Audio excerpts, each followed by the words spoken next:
හොඳයි හැමෝටම සුබ සන්ධ්‍යාවක් වේවා. මාව මේ පේනව නේද? මම කියන එක ඇහෙනවද? ඔව් සර්. හරි. භූලක්ෂණ සිතියන් කියන කොටස අපේ තියරි ක්ලාස් එකේ අපි සාකච්ඡා කරමින් ඉන්නේ. එතකොට ඔයගොල්ලන්ට මතක නම් අපි මේ ක්ලාස් එක පටන් ගද්දින් ඉස්සරෝම සිතියමක් කියන්නේ මොකක්ද කියන එක කතා කරා. ඊට පස්සේ අපි කීවා සිතියම් කියන ඒවා ප්‍රධාන කොටස් දෙකකට බෙදලා අපි මේ අපේ විෂය නිර්දේශය තුල කතා කරනවා. එකක් තමයි තේමා සිතියම්, අනිත් එක තමයි භූලක්ෂණ සිතියම්නේ. භූලක්ෂණ සිතියම්. එතකොට අපි කියවා තේමා සිතියමක් කියන්නේ කිසියම් නිශ්චිත තේමාවක් විතරක්, එක තේමාවක් විතරක් සිතියමකින් ඉදිරිපත් කරනවා නම් එවැනි සිතියම් වලට අපි කියවා තේමා සිතියම් කියලා. ඒතර තේමා සිතියම් වර්ග 3ක් අපි ඉගෙන ගත්තා. වර්ග 3ක් අපි තේමා සිතියම් සාකච්ඡා කරා. මොනවද? අපි මුලින්ම කතා කරා ක්‍රමාලේප සේයා සිතියමනේ. සේයා සිතියම. ඊට පස්සේ අපි කතා කරා සමරේඛා සිතියම.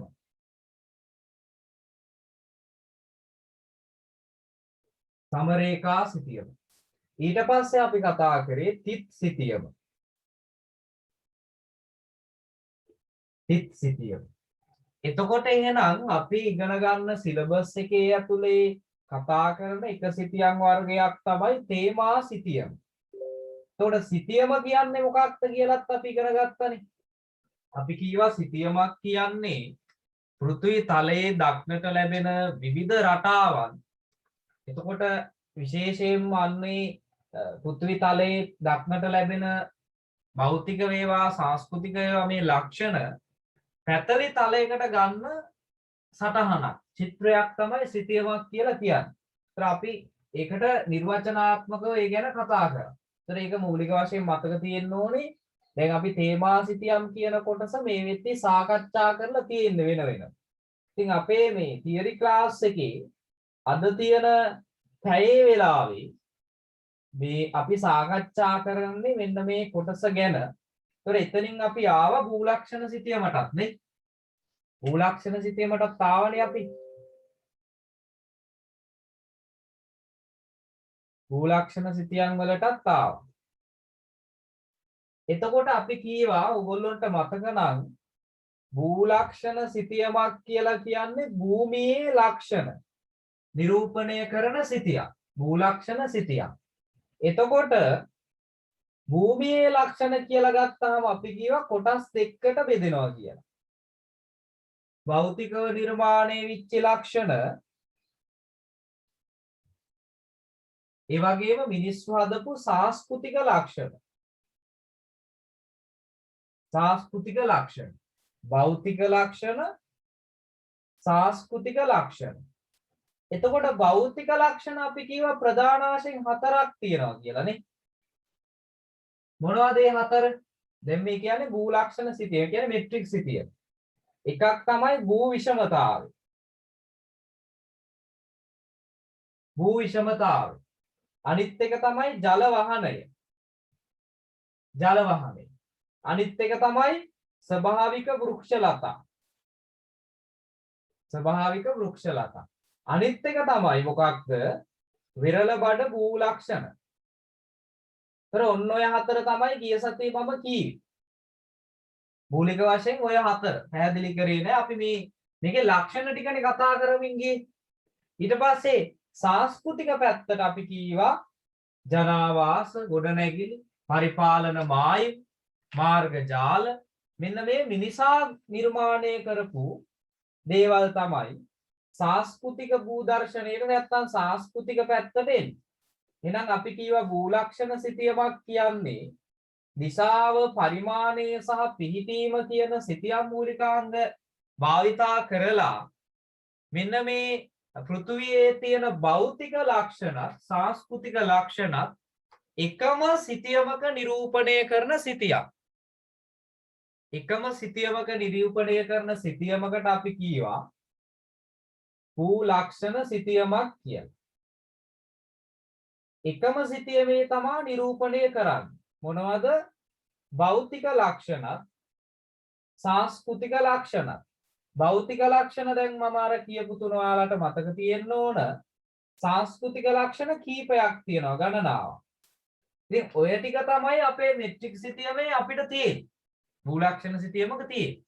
ඉතින් එතකොට අපි ගිය සතියේ කීවා මෙන්න මේ භූ ලක්ෂණ සිතියම් ගත්තාම මේ භූ ලක්ෂණ සිතියම් සීරියස් එකක්. එහෙම නැත්නම් ශ්‍රේණියක් විදිහට තමයි ඉදිරිපත් කරන්නේ. දැන් ලංකාවේ ගත්තාම 1/50000 සිතියම් ශ්‍රේණිය.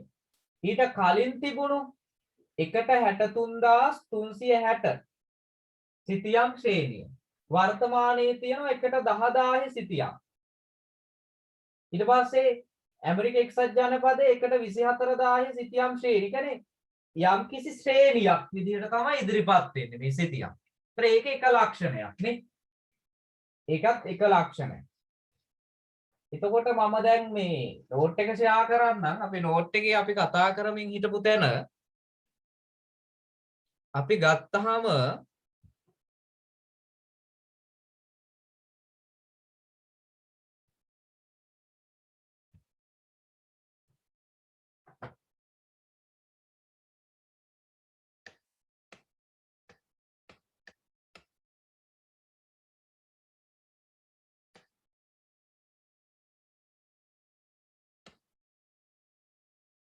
අපේ නෝට් එකේ මේ තියෙන්නේ අපි කතා කරපු තැන භූ ලක්ෂණ සිතියමක් කියන එක සම්බන්ධව. ඒතර භූ ලක්ෂණ සිතියමක් තුල භෞතික ලක්ෂණක් තියෙනවා, සංස්කෘතික ලක්ෂණක් තියෙනවා.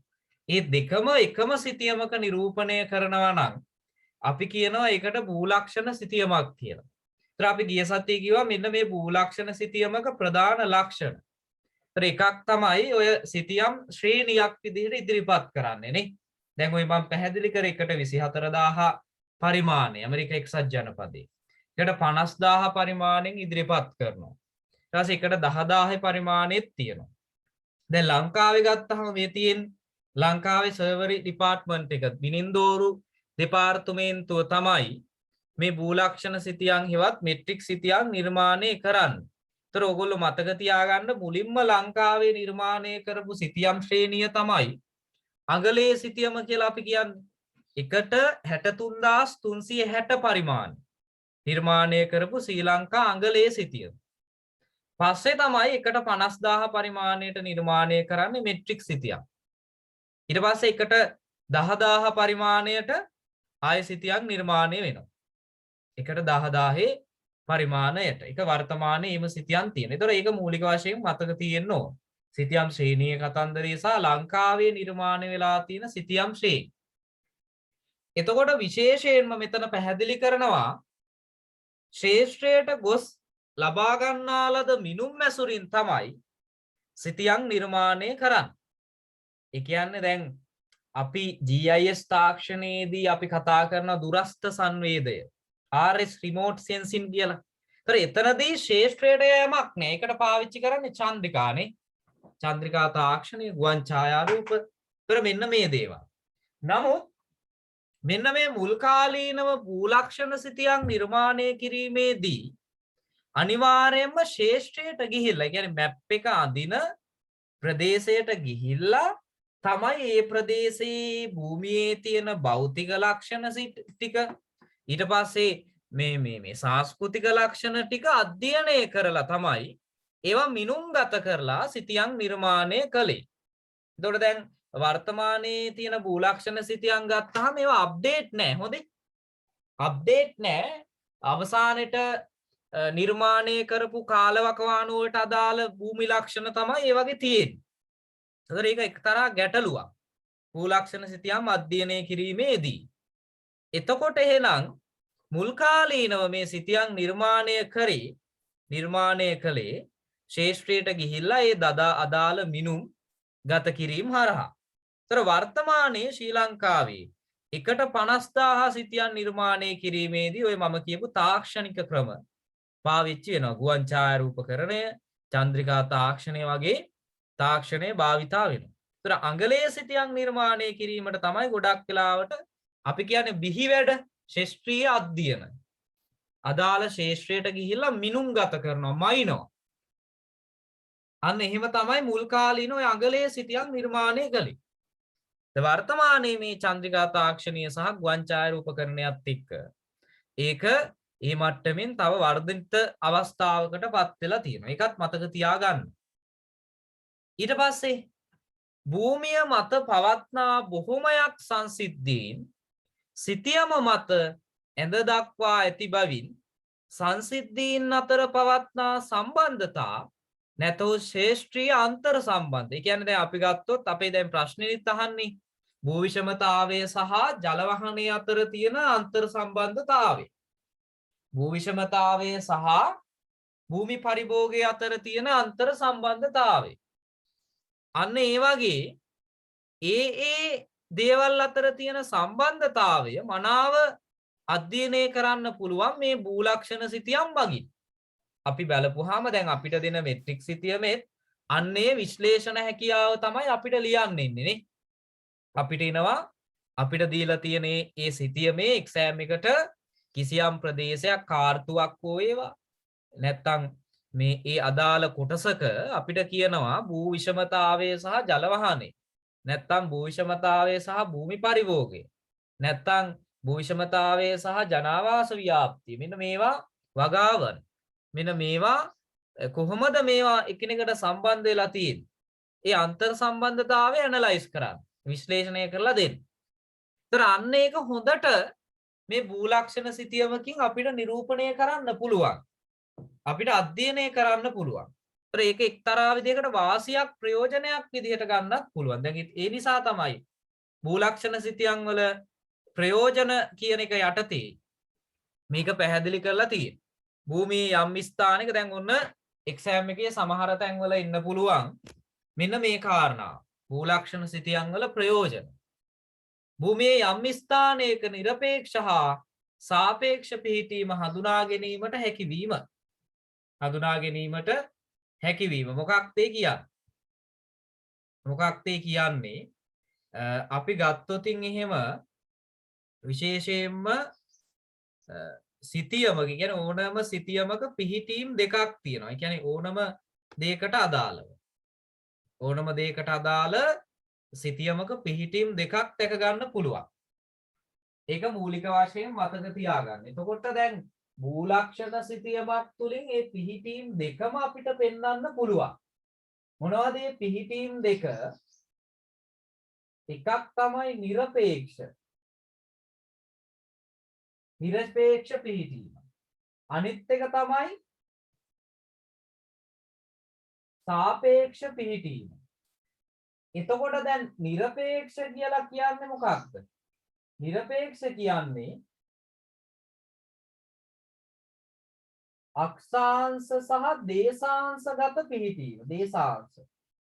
දැන් අපි ඉගෙන ගන්නේ අපි මුලින්ම ඉගෙන ගත්ත අර හැදින්වීම කොටසේදී පෘථිවි ගෝලය ගත්තාම ඒකේ මිනිත ඒ කියන්නේ ගණිතමය පිහිටීම ලබා ගැනීම සඳහා මනක් කල්පිත රේඛා නිර්මාණය කරලා තියෙනවා නේ. මනක් කල්පිත රේඛා නිර්මාණය කරලා තියෙනවා. ඒතකොට අපි දන්නවනේ ඒවා තිරස්ව විහිදෙන ඒවා අපි කියනවා අක්ෂාංශ මේ අතර. අක්ෂාංශ. සිරස්ව විහිදෙන ඒවා අපි කියනවා දේශාංශ. දේශාංශ. ඒතර ඒකත් එක්ක මෙන්න මේ අක්ෂාංශ දේශාංශ අතර දැන් හිතන්න ලංකාව පිහිටන්නේ මෙන්න මෙතන නම් මෙන්න මේ අක්ෂාංශ සහ දේශාංශ කොටසක් අයිති වෙනවානේ. අන්න ඒ අතර අපි කියන්නේ උතුරු අක්ෂාංශ අංශක මෙන්න මෙච්චර ප්‍රමාණයක සහ දකුණු අක්ෂාංශ අංශක මෙච්චර ගණනක තමයි ලංකාව කියන එක පිහිටන්නේ. ඒතර ඒ අක්ෂාංශ සහ දේශාංශ අනුව අපි පිහිටීමක් ප්‍රකාශ කරනවා නම් ඒකට අපි කියන්නේ নিরপেক্ষ පිහිටීම. අක්ෂාංශ සහ දේශාංශ අතර තියෙන පිහිටීමක් ප්‍රකාශ කරනවා නම් ඒකට අපි කියන්නේ මොන පිහිටීම කියලාද? নিরপেক্ষ පිහිටීම කියලා. එහෙනම් සාපේක්ෂ පිහිටීම කියන්නේ මොකක්ද? සාපේක්ෂ පිහිටීම කියලා කියන්නේ කිසියම් වස්තුන් අතර පිහිටීමක්. දැන් හිතන්න ලංකාව පිහිටන්නේ ඉන්දියන් සාගරයේ ඉන්දියානු අර්ධද්වීපයට දකුණි. ඊට පස්සේ අපි ගත්තොත් ලංකාවේ පිදුරු තලාගල පිහිටන්නේ මොන විදිහටද? කියන්නේ යම්කිසි පිහිටීම් ස්ථානවලට සාපේක්ෂව පිහිටීම ප්‍රකාශ කරන එක තමයි. කිසියම් ස්ථානයකට සාපේක්ෂව පිහිටන ආකාරය ප්‍රකාශ කරන එකට අපි කියනවා සාපේක්ෂ පිහිටීම. එතකොට නිරපේක්ෂ පිහිටීම කියන්නේ එහෙනම් අක්ෂාංශ සහ දේශාංශ අතර පිහිටීම. සාපේක්ෂ පිහිටීම කියන්නේ කිසියම් ස්ථාන අතර සාපේක්ෂව පිහිටීම. එතකොට මෙට්‍රික් සිතියමක මූලක්ෂණ සිතියමක තියෙන එක වාසියක් විදිහට මේක සඳහන් කරනවා නෝට් එකේ. භූමියේ යම් ස්ථානයක නිරපේක්ෂ පිහිටීම මෙන්ම සාපේක්ෂ පිහිටීමද හඳුන ගන්නට පුළුවන්. එතකොට ඒක එක ප්‍රයෝජනයක්, එක වාසියක්. එතකොට මෙට්‍රික් සිතියමක් ගත්තොත් ඒකේ අක්ෂාංශ දේශාංශ ඡේදනය වන තැන් තියෙනවා. අපිට සමහර වෙලාවට දෙනවා මේ ඡේදනය වන රේඛා ලකුණු කරලා ඒක මොකක්ද කියලා අහනවා සමහර තැන්වල. එතකොට මේ අක්ෂාංශ දේශාංශ අගයන් දීලා තියෙනවා මෙට්‍රික් සිතියම. ඒ වගේම මේ පිහිටීම් වලට අදාළ සාපේක්ෂ පිහිටීමකුත් අපිට එතනදී ගන්න පුළුවන්. ඒතර ඒක මූලික වශයෙන් මතක තියාගන්න. මූලක්ෂණ සිතියමක තියෙන එක වාසියක් තමයි ළමයි ඕනම ස්ථානයක නිරපේක්ෂ පිහිටීම වගේම සාපේක්ෂ පිහිටීමත් අපිට ප්‍රකාශ කරන්න පුළුවන් හැකියාව මූලක්ෂණ සිතියමක තියෙනවා. ඒක එක්තරා ප්‍රයෝජනයක්. ඊට පස්සේ අපිට ගන්න පුළුවන් මූලක්ෂණ වෙන්කොට හඳුනා ගැනීම හා මූලක්ෂණ අතර තියෙන අන්තර් සම්බන්ධතාවය. දැන් අපි මෙට්‍රික් මැප් එක ගත්තාම අපි ඒවට පාවිච්චි කරන්න විවිධාකාර සංකේතනනේ. දැන් අපි කඳු වැටියක් අඳිනවා නම් ඒ කඳු වැටිය ඇඳීමේදී ඒ අඳින රේඛා ලකුණු කිරීමේ ක්‍රමයක් තියෙනවා. එතකොට සානුව පෙන්වන ආකාරයක් තියෙනවා, නිම්නය පෙන්වන ආකාරයක් තියෙනවා, නිරුව පෙන්වන ආකාරයක් තියෙනවා මූලක්ෂණ විදිහට. ඒ වගේම ස්වභාවික වෘක්ෂලතා පෙන්වන ආකාරයක් තියෙනවා නේ.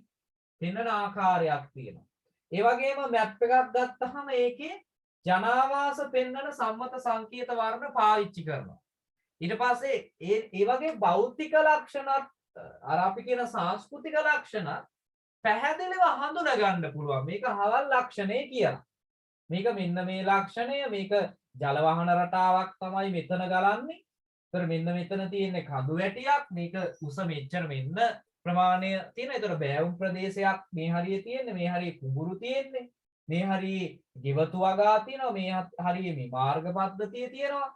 ඊට පස්සේ අන්න ඒ වගේ එක එක ෆීචර්ස් අපි කියනවා එක එක ලක්ෂණ හොඳට හඳුනා ගන්න පුළුවන් මූලක්ෂණ සිතියම. ඒ හඳුනා ගන්නවා විතරක් නෙමෙයි, يعني එක එක ලක්ෂණ වෙන වෙනම හඳුනා ගන්නවා විතරක් නෙමෙයි. අර අපි කලින් කියපු කාරණාව භූ විෂමතා ලක්ෂණය සහ ජල වහනය අතර තියෙන රිලේෂන්ෂිප් එක, අන්තර් සම්බන්ධතාව.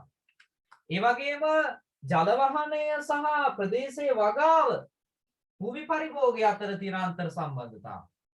ඊට පස්සේ ප්‍රදේශයේ භූ විෂමතාවය සහ මේ මාර්ග පද්ධති ඉදි කරලා තියෙන එක අතර තියෙන මොන වගේ රිලේෂන්ෂිප් එකක්ද, අන්තර් සම්බන්ධතාවය.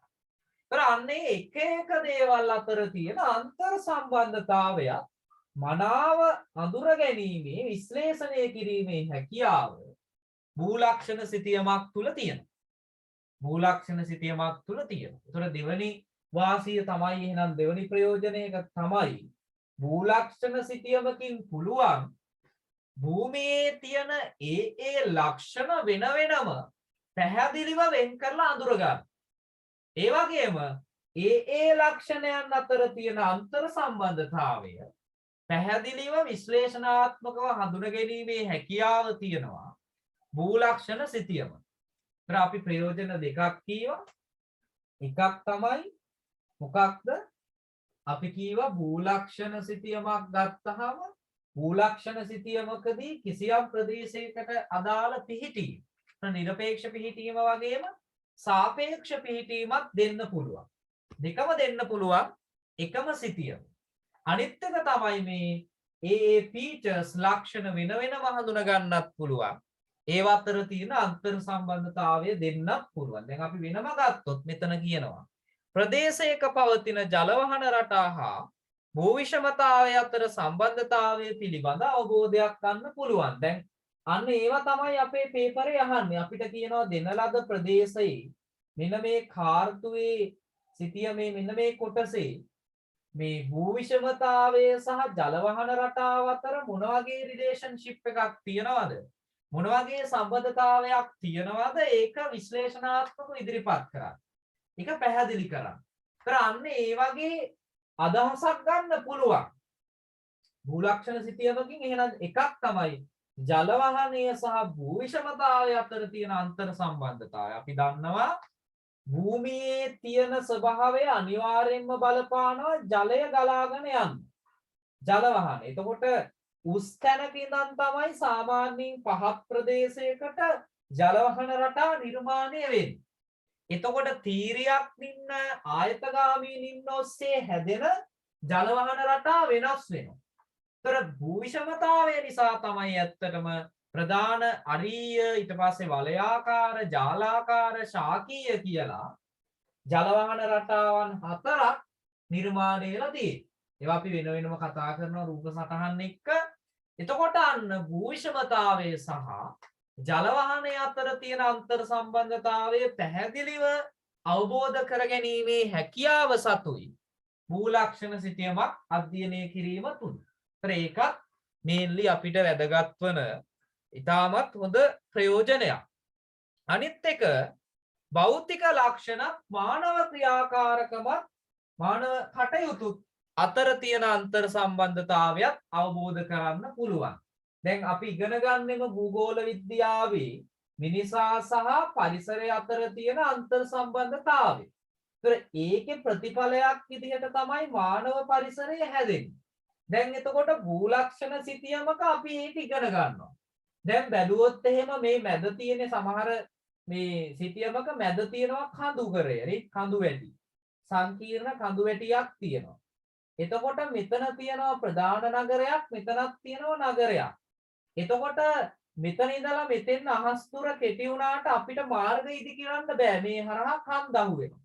ඒ නිසා මොකද කරන්නේ? මාර්ගය ඉදි කරනවා කඳු වැටිය බාධකයේ මග හැරලා ඒක වටේ මෙන්න මේ ප්‍රදේශයේ. එහෙම ඕන තරම් මැප් අපිට හඳුන ගන්න ලැබෙනවා.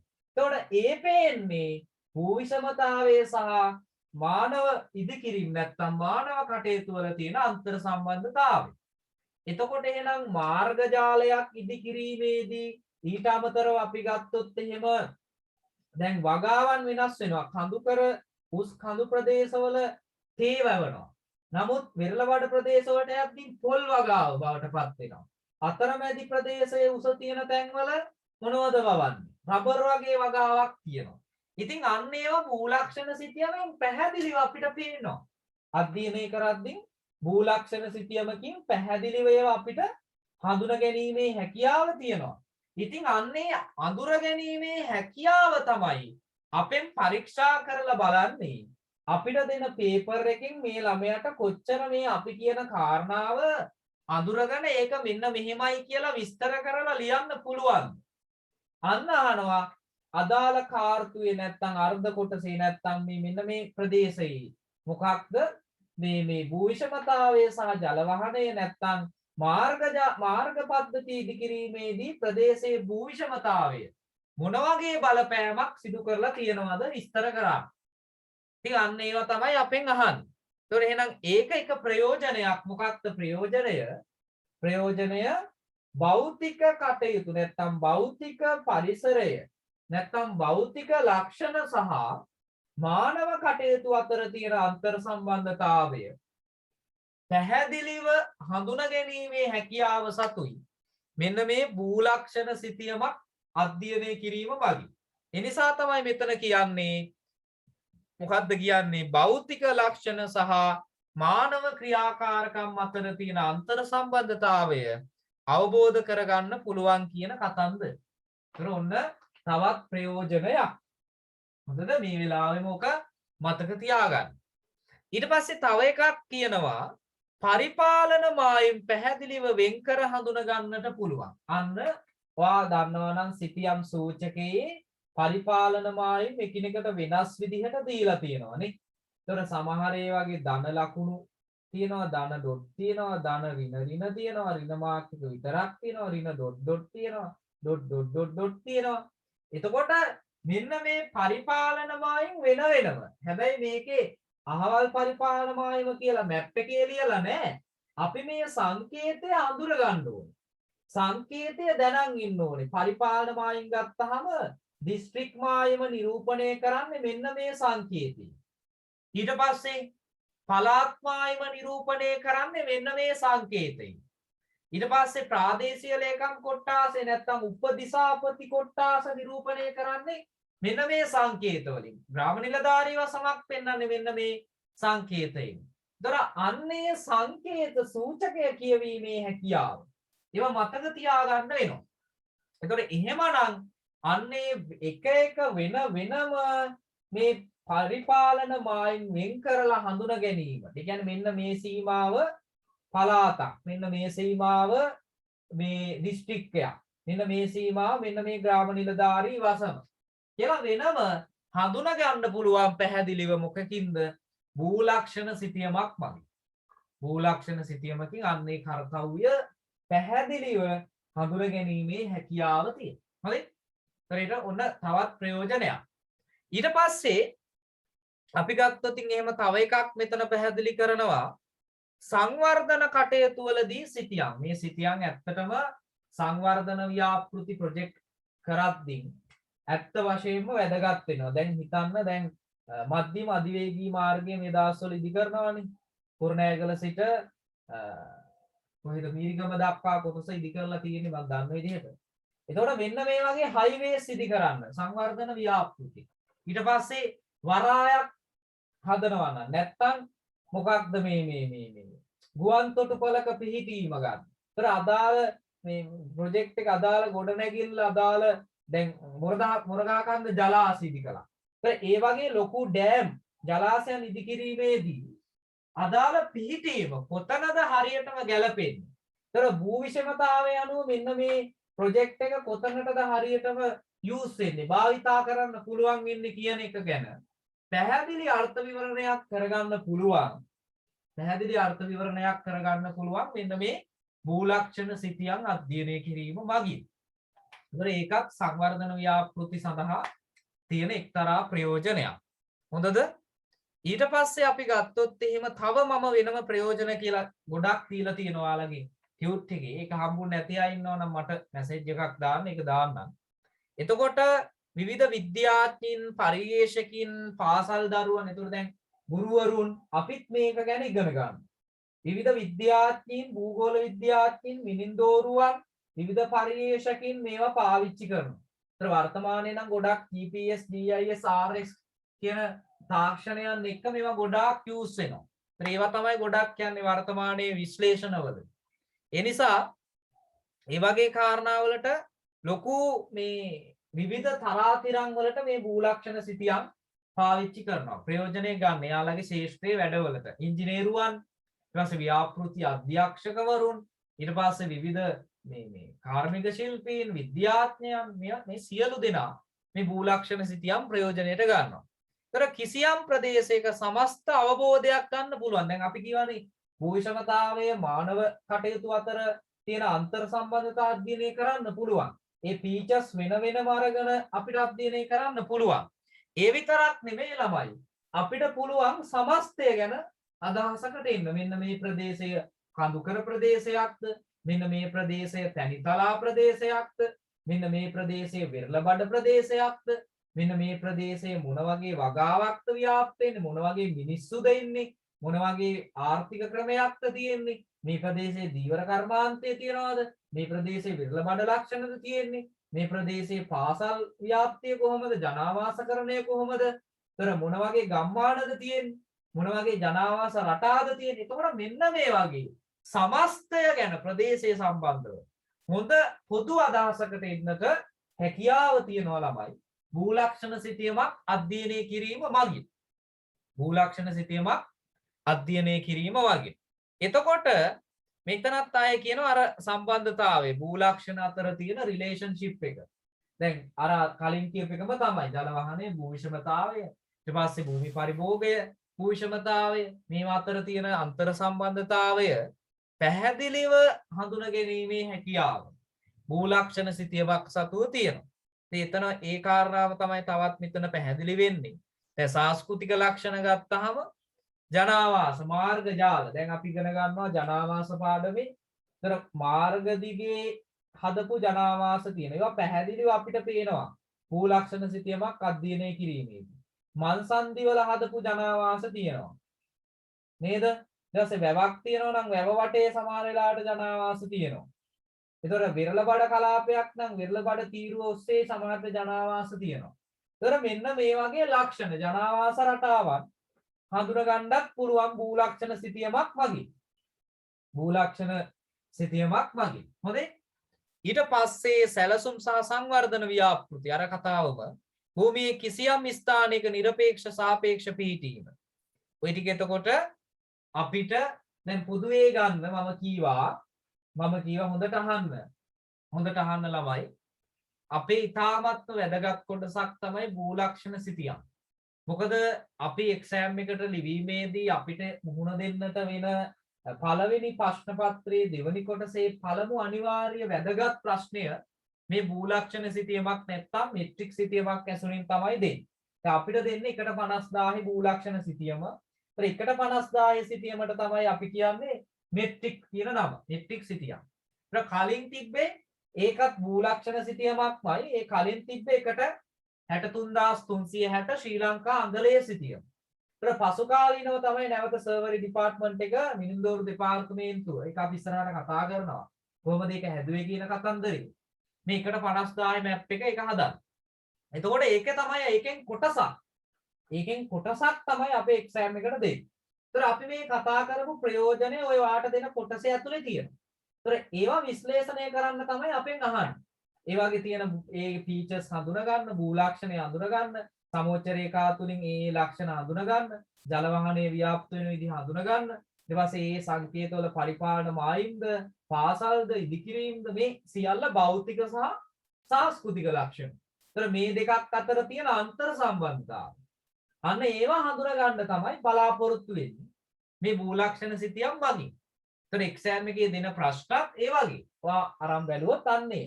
ඒ නිසා ප්‍රයෝජන ටික තමයි අපි දැන් මේ කිව්වේ. ගොඩක් ප්‍රයෝජන කීවා. নিরপেক্ষ සාපේක්ෂ පිහිටීම දක්වන්න පුළුවන්.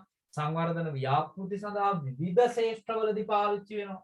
ඊට පස්සේ මේවා වෙන වෙනම ෆීචර්ස් හඳුනා ගන්න පුළුවන්. ඒ එක ෆීචර්ස් අතර තියෙන අන්තර් සම්බන්ධතා අධ්‍යයනය කරන්න පුළුවන්. ඉතින් මෙන්න මේ වගේ වාසි ප්‍රයෝජන ගොඩක් තියෙනවා භූ ලක්ෂණ සිතියමක් සතු. ඒතර ඒ සම්බන්ධ මූලික අවබෝධය අපිට තියෙන්න ඕනේ මේ පාඩමේ තවදුරටත් ඉස්සරහට යෑමේදී. ඉතින් මෙතන නැවතත් ඔයා නෝට් එක බැලුවොත් ඒකේ පැහැදිලි කරනවා තවදුරටත් භූ ලක්ෂණ සිතියමක ප්‍රධාන ගුණාංග.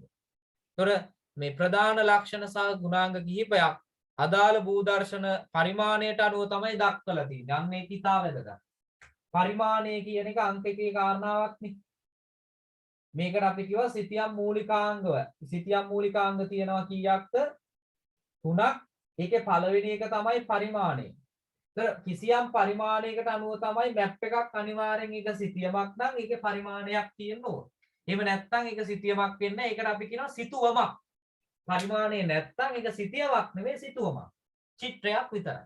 ඒතර මේ පරිමාණය කියන එක ඉතාම වැදගත්. දැන් භූ ලක්ෂණ සිතියමක අංකයකට අපිට හම් වෙනවා පරිමාණය කියන්නේ. ඒ වගේම දිශාව. අපි ඒවා වෙන වෙනම කතා කරනවා අර පරියන්තය සහ මේ සිතියම් රාමුවේ තියෙන තොරතුරු ගැන කතා කරද්දී එතකොට පරිමාණය කියන එක තියෙනවා. භූ ලක්ෂණ සිතියම. ඒ වගේම දිශාව තියෙනවා. එතකොට ඒ වගේ ලක්ෂණ කීපයක් මෙතන දීලා තියෙනවා. හොඳද? හරි. එහෙනම් මූලික වශයෙන් ඕගොල්ලෝ මතක තියාගන්න ඕන කාරණාව තමයි දැන් මේ අපි ඉන්නේ කොතනද කියන එක. දැන් ගොඩක් වෙලාවට තමන් ඉන්න තැන අමතක වෙනවනේ. ගොඩක් අයට තමන් ඉන්නේ කොතනද කියලා අමතක වෙනවා. හොඳද? දැන් අපි ඉන්නේ කොහෙද? ඔයා ගෙදර ඉන්නවා මම පන්ති ඉන්නවා. ඒක වෙනම දෙයක්. අපි පාඩම තුල ඉන්නේ කොතනද? අපි මේ ක්ලාස් එක පටන් ගත්තේ ප්‍රායෝගික භූගෝල විද්‍යාව කියන්නේ මොකක්ද කියන එක හඳුන්වලා. ප්‍රායෝගික භූගෝල විද්‍යාව කියන්නේ මොකක්ද කියන එක හඳුන්වනවා. එතකොට ඊට පස්සේ අපි සිතියම කියන්නේ මොකක්ද කියන එක හඳුනගත්තා. සිතියම. හොඳද? ඊට පස්සේ අපි හඳුනගත්තා සිතියම් වර්ග දෙකක් තියෙනවා කියලා. තේමා සහ භූලක්ෂණ සිතියම්. ඊට පස්සේ තේමා සිතියම් ගැන අපි වෙනම කතා කරා. දැන් ඉන්න මේ භූලක්ෂණ සිතියම් ගැන කතා කරමු. දැන් මේ කතා කරලා ඉවරුනේ භූලක්ෂණ සිතියමක ගුණාංග ලක්ෂණ සහ ඒකේ තියෙන ප්‍රයෝජන. ඒ ටික පැහැදිලිව තේරුණාද ඔයගොල්ලන්ට ප්‍රශ්නයක් තියෙනම් දැන් අහන්න පුළුවන්. කොහොමත් මේ අද අපේ ක්ලාස් එක පැයයිනේ. ඒතර එතින් යන්න කලින් මොනවා හරි ප්‍රශ්නයක් තියෙනම් අහන්න. එහෙම නැත්නම් අපි ඉතුරු කොටස මේ පාඩමේ ඉස්සරහට හරි එහෙනම් මෙන්න මේ බලන්න. දැන් අපි යනවා භූලක්ෂණ සිතියමක තොරතුරු. දැන් ඇත්තටම සිතියමකින් දෙන්නේ කිසියම් තොරතුරක් නේ. සිතියමකින් අපිට ඉදිරිපත් කරන්නේ කිසියම් වූ තොරතුරක්. එතකොට භූලක්ෂණ සිතියමක් තුලින් භෞතික තොරතුරු වගේම සංස්කෘතික තොරතුරු අපිට ඉදිරිපත් කරනවා. ඒ අතර තියෙන සම්බන්ධතාවත් අපිට තොරතුරක් විදිහට ගන්න පුළුවන්. ඒක තමයි දැන් අපි ඔය කතා කරන්නේ. ඒතර අපි ගත්තාම කොහොම හරි මේ සිතියමක් අපි විශ්ලේෂණය කරද්දී මෙන්න මේ සිතියමක් සතු තොරතුරු නිරූපණය කරන්න අපි ප්‍රධාන වශයෙන්ම මේ සිතියමේ තියෙන කොටස් දෙකක් ගැන කතා කරනවා. කොටස් දෙකක් ගැන කතා කරනවා. හොඳට මතක තියාගන්න. පළවෙනි එක තමයි සිතියමේ පරියන්තය. හොඳද? අපි කියනවා සිතියමේ පරියන්තය. මේවා ලියන්න කරන්න මොනවත් ඕන නැහැ. නෝට් එකේ තියෙනවා මේ සියල්ලම. සිතියමේ පරියන්තය.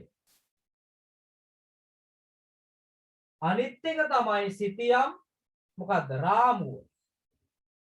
අපි කියනවා සිතියම් මොකද්ද කියන්නේ? සිතියම් මුහුණත කියනවා නේද? සිතියම් මුහුණත. එතකොට භූලක්ෂණ සිතියමක තොරතුරු ප්‍රධාන කොටස් දෙකක් තුල අන්තර්ගත වෙනවා. එකක් තමයි සිතියම් පර්යන්තය. අනිත් එක තමයි සිතියම් රාමුව. සිතියම් රාමුව. ඒක හොඳට මතක තියාගන්න. දැන් මේකේ ගොඩක් වෙලාවට පර්යන්තයට යන්න කලින් රාමුව නෙමෙයි සිතියම් මුහුණත. හොඳේ. මුහුණත තොරතුරු තමයි ගොඩක්ම මෙතනදී ප්‍රයෝජනවත් වෙන්නේ. මම නැවත අපේ නෝට් එක ෂෙයා කරන්නම් දැන්. අපි ගත්තාම මෙන්න මේ කාරණාව. මොකක්ද කාරණාව? මොකක්ද ප්‍රශ්නයක් අහලා තියෙනවා අපි බලමු. මොකක්ද අහන්නේ කියලා.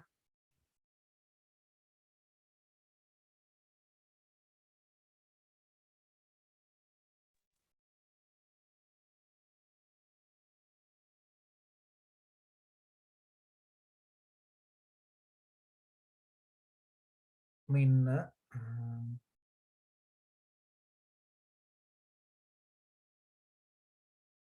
ස්ක්‍රීන් එක ෂෙයා වෙනවද?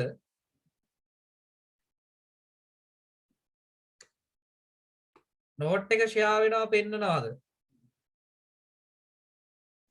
නෑ සර්. නෑනේ. කද්ද ප්‍රශ්නයක් අහලා තියෙනවා බලමු. අභ්‍යන්තර ලක්ෂණ බාහිර කියලා අපි ගොඩක් වෙලාවට සිතියමේ ලක්ෂණ කියන්නේ තොරතුරු හඳුනාගද්දි පාවිච්චි කරන්නේ. දැන් මෙතන සිතියමක ඒ කියන්නේ තොරතුරු අන්තර්ගත වෙන්නේ කොහෙද? එකක් තමයි සිතියම මුහුණත කියලා කොටසක් තියෙනවා. අනිත් එක සිතියමේ පරියන්තය කියලා තියෙනවා. ඒතර ඔන්න ඔය කොටස් දෙක තමයි භූලක්ෂණ සිතියමක ප්‍රධාන වශයෙන්ම තොරතුරු අන්තර්ගත වෙන කොටස් දෙක කියලා අපි කතා කරන්නේ. ඒක මතක තියාගන්න. ඊට පස්සේ අපි ගත්තාම මෙන්න මේ කතන්දරේ මං ෂෙයා වෙලා නැහැ නේ.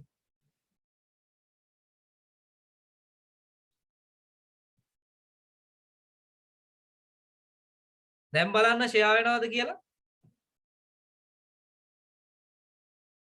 දැන් ෂෙයා වෙනව නේද? ඔව් සර්. හරි. එතකොට මේ කියන්නේ භූලක්ෂණ සිතියමක අඩංගු තොරතුරු ප්‍රධාන කොටස් දෙකකින් සමන්විතයි. එකක් තමයි සිතියම් පරියන්තය.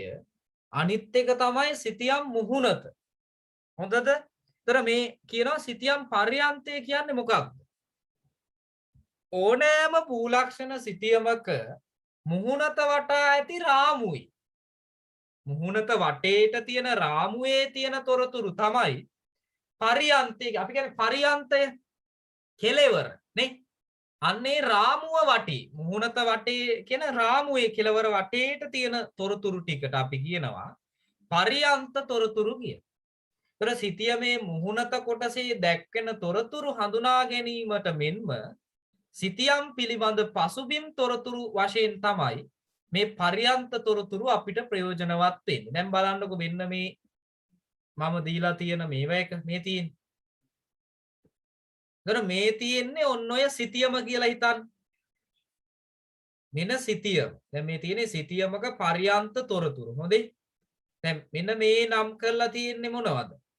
මේ තියෙන්නේ පරියන්තේ. මේක මුහුණත ඇතුළ කොටස. ඇතුළ කොටස මුහුණත ඒක වටේ තියෙන වට තීරුව තමයි අපි කියන්නේ පරියන්තය කියලා.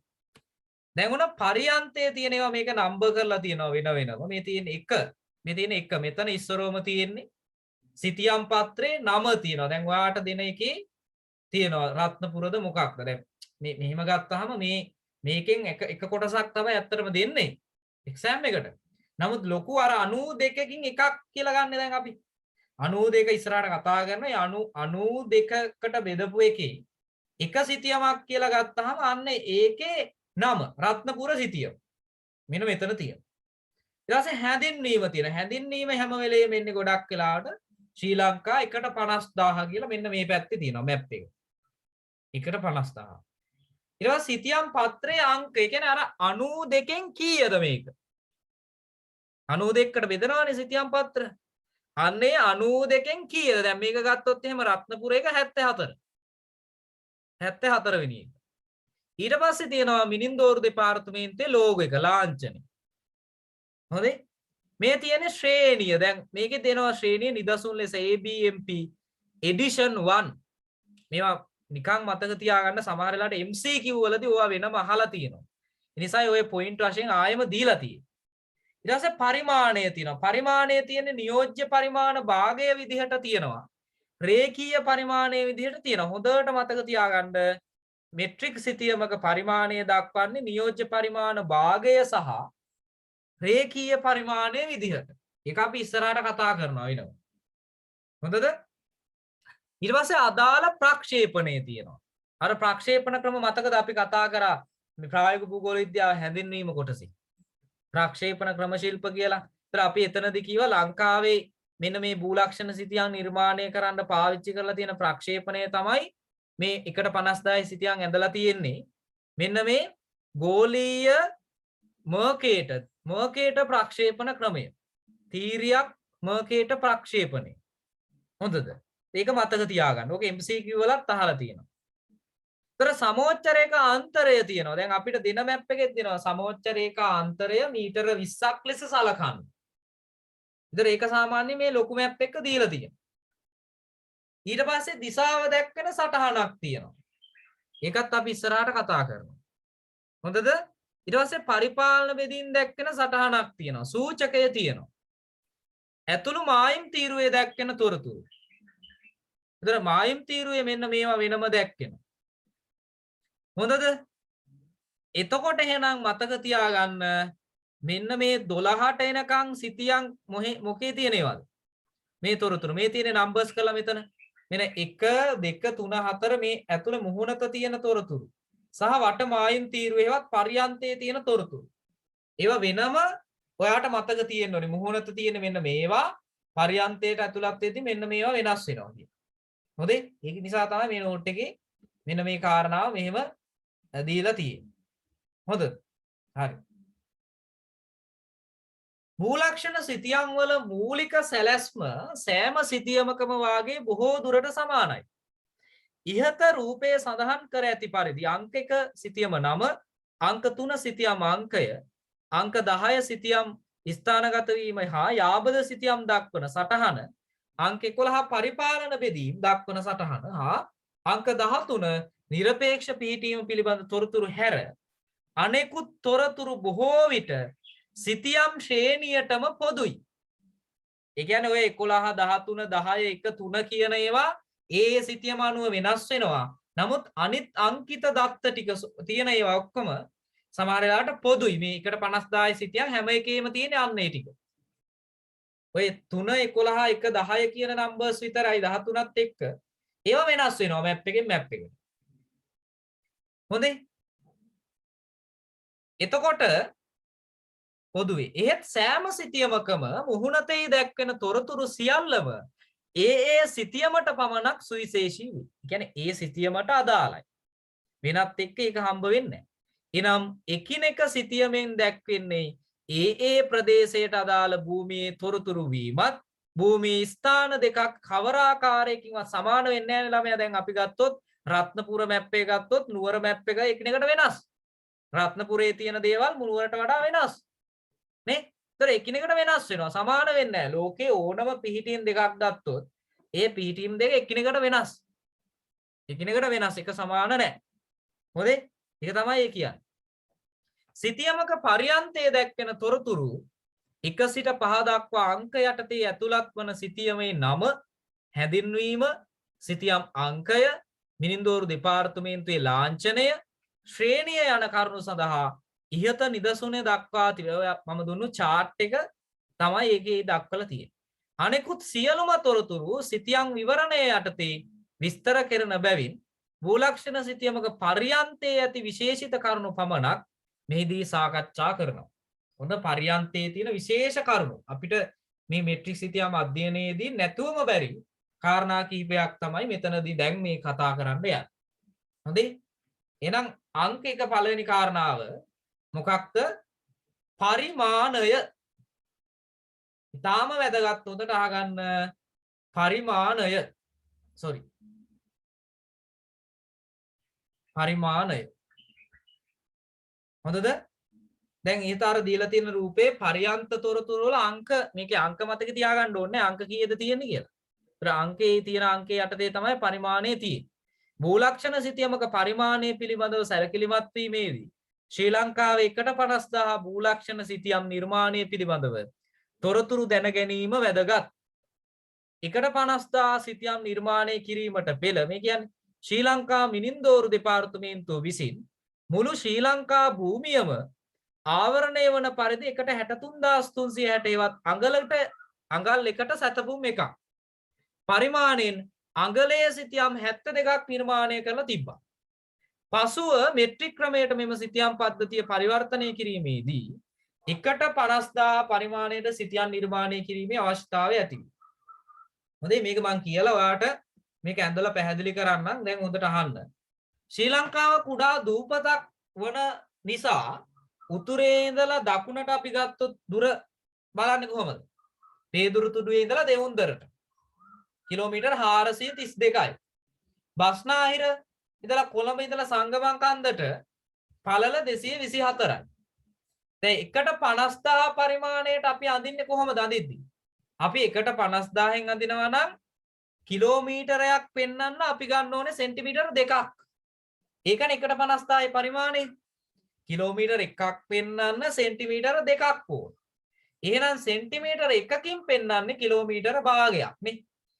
කිලෝමීටර භාගයක්. ඒ අනුව ලංකාවේ දිග පළල එහෙනම් දෙකෙන් වැඩි වෙන්න එපා. ඒක මේ මැප් එකට ගත්තින්.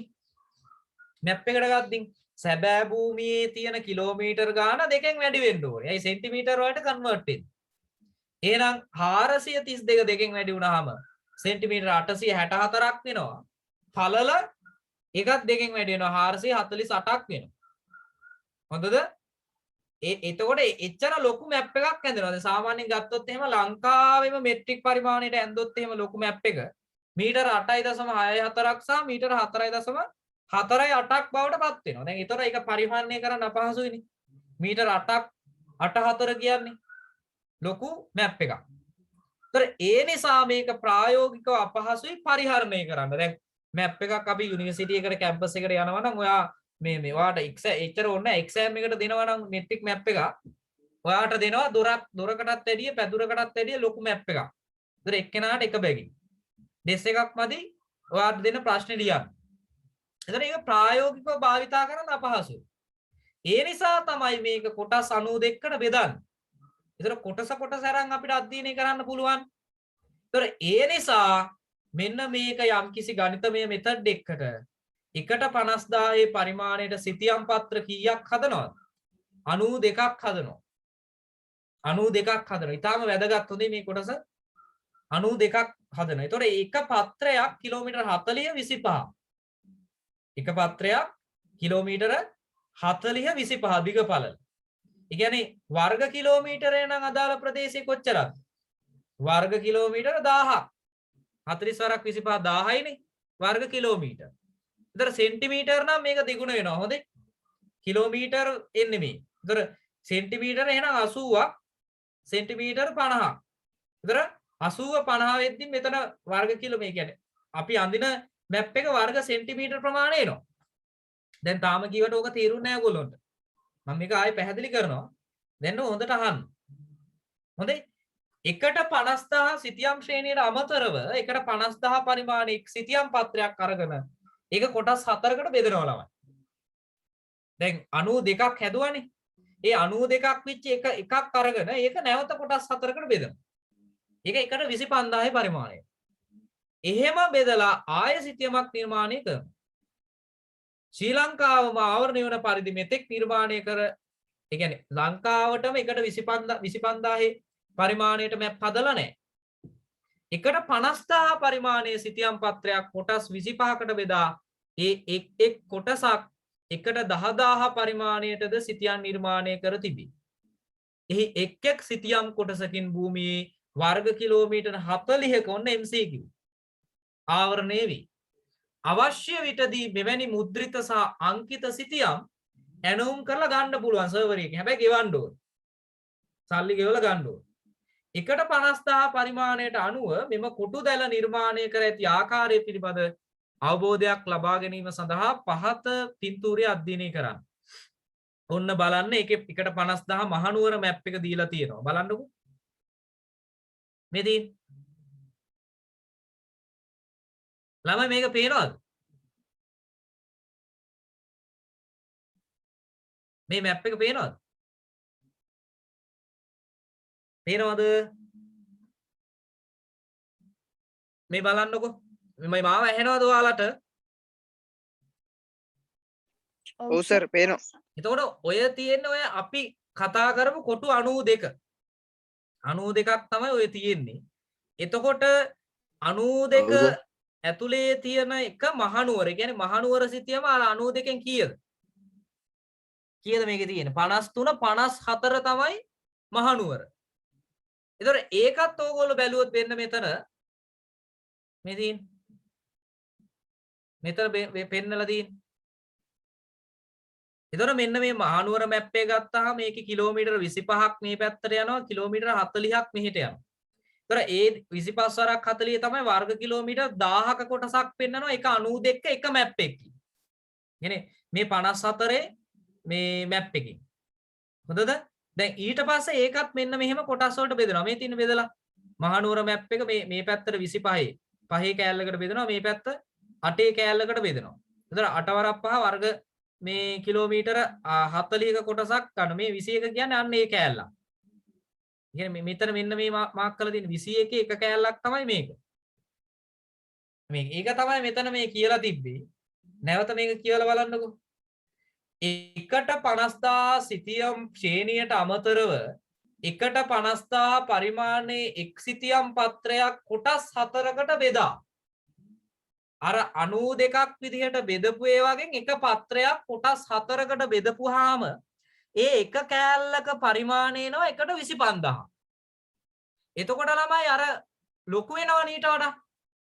ඒ කියන්නේ 1/50000 අර ලොකු මැප් එකක් අධ්‍යයනය කරනවට වඩා ඒකේ කෑල්ලක් 1/25000 අරන් අධ්‍යයනය කරද්දී අපිට අහුවෙන ෆීචර්ස් ප්‍රමාණය වැඩි.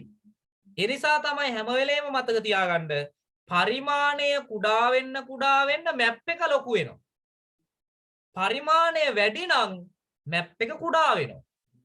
එහෙනම් 1/50000 මැප් එකද ලොකු 1/25000 මැප් එකද ලොකු කියලා මම අහුවොත් එහෙම 1/50000 මැප් එක කුඩායි 1/25000 මැප් එකට වඩා.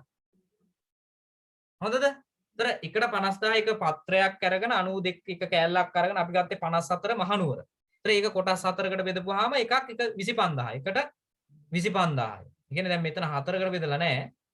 ඕක මම දාලා තිබුණා. ඒ ඉස්සරහට ඇති. ඒතර ඒක එකට 25000ක් වෙනවා. හොඳද? ඊට පස්සේ බලමු මොකක්ද කියන්නේ කියලා. sorry. සමස්ත ශ්‍රී ලංකාවම ආවරණය වන විදිහට ඔය 1.25000 කොටස් නිර්මාණය කළා නෑ. ඊට පස්සේ 1.50000 පරිමාණ සිතියම් පත්‍රයක් කොටස් 25කට බෙදෙනවා. දැන් බලන්න මෙන්න මෙතන තියෙනවා ඒක.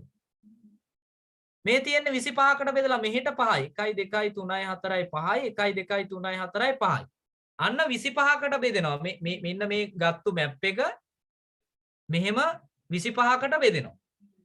දැන් ඔයා මතක තියෙන්න ඕනේ මේ 92ක එක කොටසක දිග පළල කිලෝමීටර 40ක් පළලයි දිගයි කිලෝමීටර 25ක් පළලයි. ඒතර වර්ග කිලෝමීටර කොච්චරක්ද? 40 වරක් 25 වර්ග කිලෝමීටර 1000ක් 92ක එක පත්‍රයකින් ආවරණය වෙනවා. ඒතර ඒක කොටස් 25කට බෙදනවා. මේ බෙදලා තියෙන්නේ. ඒතර ඒකෙන් එක කොටසක් මේ තියෙන්නේ මේ 54න් 21 වෙනි කොටස. මේ තියෙන 5ක් 8ක් 5යි 8යි. ඒතර මෙන්න මේ කොටසක පරිමාණය කොච්චරද? මේ කියන්නේ ඒක. මේ කියලා තියෙන්නේ 25කට බෙදා එක් කොටසක් එකට 10000 පරිමාණය අන්න එහෙනම් මෙන්න මේ කොටස එකට 10000යි. මේ කොටස එකට 10000 පරිමාණය. ඒතකොට ඒ කොටසකින් ආවරණය වෙනවා කොච්චරක්ද? ඒක හොයන්නේ කොහොමද? මේ තියෙන්නේ 5 8 8 වරක් 5 40 වර්ග කිලෝමීටර 40ක භූමි ප්‍රදේශයක්. එතකොට මේ පත්‍රයෙන් ආවරණ වර්ග කිලෝමීටර 1000ක භූමි ප්‍රදේශයක්. මේ පත්‍රයෙන් ආවරණ වර්ග කිලෝමීටර 40ක භූමි ප්‍රදේශයක්. එතකොට මේක එකට 25000 පරිමාණය මේක එකට 50000 පරිමාණයමයි. එතකොට මේක කොටස් 4කට බෙදුවොත් ඒක එක කෑල්ලක් එකට මේ 25000යි. මේක කොටස් 25කට බෙදලා මේ තියෙන එක කෑල්ල කොටස් කීයද? එකට 10000යි. එකට 10000 පරිමාණය. ඒතර අන්න එක ඔයාට මතක තියෙන්න ඕන. හොඳද? ඒතර මූලික වශයෙන් ඔන්න ඔය මේකෙනුත් කොටසක් තමයි අපිට එක්සෑම් එකේදී දෙන්නේ. මේ එකට මේ 10000 පරිමාණයෙන් කියන්නේ වර්ග කිලෝමීටර් 40ක ප්‍රදේශයේනුත් කොටසක් තමයි එක්සෑම් එකට අපිට දෙන්නේ. මෙට්‍රික් සිතියම කියලා. හොඳද? හරි. ඒතර ඔතෙන් එනකන් මේ තමයි අද අපි කතා කරන්නේ. ඒතර මම ඔය කියප එක නැවත චුට්ටක් මෙහෙම පැහැදිලි කරලා ඉන්නම්කෝ. දැන් බලන්නකෝ. මොකද්ද බලන්නේ? මේ මාව පේනව නේද දැන්? දැන් එතකොට ළමයි එකට 50000 කියන්නේ පරිමාණයක්නේ. මේකට තමයි අපි කියන්නේ මෙට්‍රික් පරිමාණය. මෙට්‍රික් සිතියම එකට 50000 සිතිය. ඒතර මේකට කලින් සර්වර් ඩිපාර්ට්මන්ට් එක ඇඳලා තිබ්බේ එකට 63360. ඒතර ඒකේ පරිමාණය අඟල් එකට ඒ කියන්නේ අඟල් එකකින් භූමියේ සැතපුම් එකක් පෙන්නනවා. සැතපුම් එකක්. දැන් එකට 50000 පරිමාණයට අඳින එකේ අපි දන්නවා 1 සෙන්ටිමීටරයකින් පෙන්නනවා සෙන්ටිමීටර 50000. එහෙමනේ මේ මිනුම් එක කැපිලා ගිහිල්ලා මේක අනුපාතයක් විදිහට එකට 50000 උනේ. එතකොට දැන් සෙන්ටිමීටර 1යි සෙන්ටිමීටර 50000ක් කියන්නේ මීටර කොච්චරක්ද? මීටර අපි ගත්තොත් 5000. හොඳද? එතකොට මේ මීටර 500ක් හොඳේ. මීටර 500ක්. එතකොට මීටර 500ක් කියන්නේ කිලෝමීටර් නම් 0.5ක්. එතකොට 1 සෙන්ටිමීටරයකින් පෙන්නනවා කිලෝමීටර භාගයක්. එහෙනම් කිලෝමීටරයක් පෙන්වන්න අපිට අවශ්‍ය වෙනවා සෙන්ටිමීටර 2ක්. මෙට්‍රික් සිතියම. කිලෝමීටරයක් පෙන්වන්න සෙන්ටිමීටර 2ක් අවශ්‍ය වෙනවා. එතකොට එහෙම තමයි මෙට්‍රික් පරිමාණය හැදිලා තියෙන්නේ. මම කියප එක පැහැදිලි ඇති. එහෙම තමයි මෙට්‍රික් පරිමාණය හැදිලා තියෙන්නේ. ඒතකොට දැන් ඔය අඟලේ සිතියම් වල වැඩේ ලේසියි. දෙකම සමානයි. සැතපුම් පරිමාණය වෙනස් කරන්න ලේසියි. සැතපුම් එකකුයි සමානයි. මේ අඟල් එකයි. මේ එකට එකයිනේ. ඒතර ඒකේ වෙනසක් නැහැ. හැබැයි මෙතන සෙන්ටිමීටර 2ක් ඕන කිලෝමීටරයක් පෙන්නන්න. ඒතර අන්න ගණිතමය වශයෙන් වෙනස් වෙනවා එතන. හොඳේ? ඒතර අපිට තියෙන්නේ නම් අන්නේ පරිමාණය. එතකොට දැන් ඇත්තටම හිතුවොත් මම මේකත් කියලා නවත්තන්න. මෙන්න මේක. දැන් ඔය කියපු කාරණා කොහොමත් අපිට ආයෙ ලබන සතියේ පැහැදිලි කරගන්න වෙනවා. දැන් එහෙනම් 1/50000 පරිමාණයට අපි ලංකාවේ මැප් එකක් අඳිනවා කියලා හිතන්න. 1/50000 පරිමාණයට අපිට සිද්ධ වෙනවා ලංකාවේ මැප් එක අඳින්න. එතකොට ලංකාවේ මැප් එකක් අඳින්න අපිට ගන්න වෙනවා ලංකාවේ දිග. තේදුරුසු තුඩුවේ සිට දෙවුන්දර දක්වා. කීයද කියන්න බලන්න. ලංකාවේ දිග කීයද ළමයි?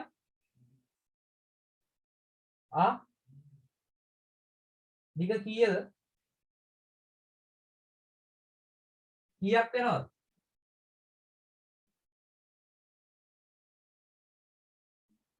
කීයද ළමයි? 432යි නේද? දිග පළල 224යි. එතකොට මේ සැබෑ භූමියේ සැබෑව. එතකොට දැන් මේ සැබෑ විදිහටම අපිට අඳින්න බෑනේ. දැන් කිලෝමීටර් වලින් සිතියමක් අඳින්න බෑනේ. සිතියමක් කියන්නේ සැබෑ සිතියමක් පරිමාණය කියන්නේම මේ සිතියමේ සැබෑ භූමියේ තියෙන ප්‍රමාණය සහ මේ සිතියමේ තියෙන ප්‍රමාණය අතර යම්කිසි අනුපාතයක්. ඒක තමයි පරිමාණය කියන්නේ. එහෙනම් අපි ගන්න 1/50000 පරිමාණය. මෙට්‍රික් පරිමාණයට තමයි අපි මැප් එක අඳින්න ඕනේ. එහෙනම් මෙට්‍රික් පරිමාණයට අඳිද්දී අපිට පෙන්වන්න වෙනවා සෙන්ටිමීටර කිලෝමීටර එකක් දෙන්න සෙන්ටිමීටර දෙකක් ගන්න වෙනවා. එහෙනම් මේක දෙකෙන් වැඩි වෙන්න ඕනේ නේද ළමයි? මාව ඇහෙනවද ඔයගොල්ලන්ට? මාව ඇහෙන්නේ නැද්ද? ඇහෙන්නේ නැද්ද? ඇහෙනවද? පේනවද බෝඩ් එක? බෝඩ් එක පේනවද? ඔව් සර් පේනවා. මේ කිලෝමීටර් ප්‍රමාණය අපි මැප් එක කරගන්න බැරි නිසා ඒකනේ පරිමාණයක් පාවිච්චි කරන්නේ. ඒතර පරිමාණය යූස් කරන්නේ 1/50000 කිලෝමීටර එකක් පෙන්වන්න සෙන්ටිමීටර දෙකක් ගන්න වෙනවා. එහෙනම් අපි මැනපුවාම අපිට එනවා ශ්‍රී ලංකාවේ දිග පළල මේ ගණන් වලින්. එහෙනම් ඒක දෙකෙන් වැඩි කරපුවාම අපිට එනවා කොච්චරක්ද? මෙතන එනවා 864ක්. මට ගණන් වැරදි නම් කියන්න. සෙන්ටිමීටර. මෙතන එනවා 448ක් සෙන්ටිමීටර. ඒතර මේක මීටර වලට හැරුවොත් ළමයි 100ෙන් බෙදනවනේ. ඒතර මේ බිඳුව විදිහට යද්දී 8.64යි මීටර. 4.48යි මීටර. එතකොට මෙන්න මෙච්චර ප්‍රමාණය ලොකු මැප් එකක් එනවා. නේද? මෙච්චර ප්‍රමාණය ලොකු මැප් එකක් එනවා. එතකොට ඒක පරිහරණය දැන් සාමාන්‍යයෙන් මීටර 8ක් කියන්නේ කොච්චරද? මීටර 8ක් කියන්නේ අපේ උසටත් වඩා උසයිනේ මීටර 8. එතකොට මේ එතකොට 8 ලොකු මේ මැප් එකක් පරිහරණය කරන්න අපහසුයි. ඒ නිසා තමයි ගණිතමය ක්‍රමයක් අරන් ඇවිල්ලා ලංකාව මේ කොටු දෙලක් ඇතුළට අරන් 92කට බෙදලා පොඩි සිතියම් පත්‍ර හදන්න. දැන් මෙතෙන් එනකම් කියපු කාරණාව තේරුණාද කියලා මට කියන්න. මෙතෙන් එනකම් කියපු කාරණාව තේරුණාද? මොකක් හරි ප්‍රශ්නයක් තියෙනවා අහන්න පුළුවන්. ඒ කියන්නේ එකට මේ 50000 පරිමාණයට ලංකාවේ මැප් එක නිර්මාණය කිරීමේදී අපිට එනවා කිලෝමීටර 432 224 නිසා ඒක සෙන්ටිමීටර බවට කන්වර්ට් කරපුවාම සෙන්ටිමීටර 864 448 ඒ කියන්නේ මීටර 8.6 4.4 විශාල මැප් එකක්. ඒක අපිට යූස් කරන්න අපහසුයි ප්‍රායෝගිකව. ඒ නිසා තමයි ගණිතමය මෙතඩ් එකක් යූස් කරලා සිතියම් පත්‍ර වලට කොටස් වලට බෙදලා අපි ඒ කොටස් වෙනම අධ්‍යයනය කරන්නේ. ඒක තේරුණාද ඔයගොල්ලොන්ට? ඒක පැහැදිලිව තේරුණාද ළමයි?